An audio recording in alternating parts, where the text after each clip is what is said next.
like I said, I tried to set a very high bar for these videos. They had to be professional. The only constant in all the videos was me. I was the only guitar player because it's my series, but I rotated, but I rotated It's everybody like else.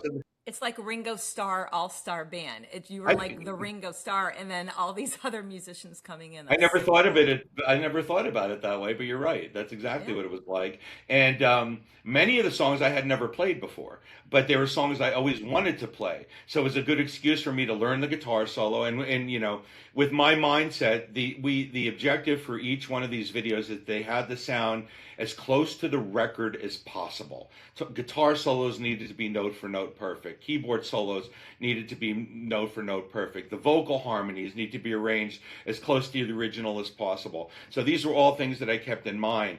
And so I'd have to learn a guitar solo.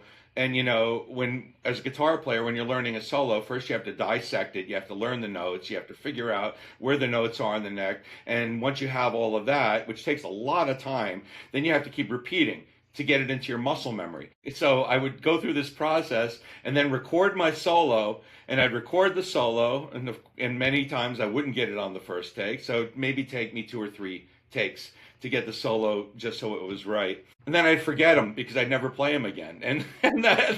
And so many of these solos, like for example, the solo in Stairway to Heaven, classic Led Zeppelin solo, one that I just never got around to learning. I learned it, played it, it went off, and then I never played the solo again since. So, and that's a regret because that's a solo I should remember. But anyway, um, so they started taking on a life of its own. And next thing you know, Dean Summers and friends, people are sending me responses. You inspired me to start my own band.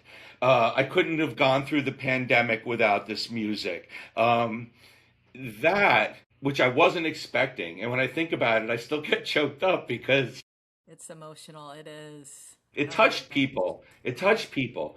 And the fact that I can have that kind of effect on other people's lives and they're giving me this feedback, it was a reward that I was not expecting. And that motivated me to just keep going.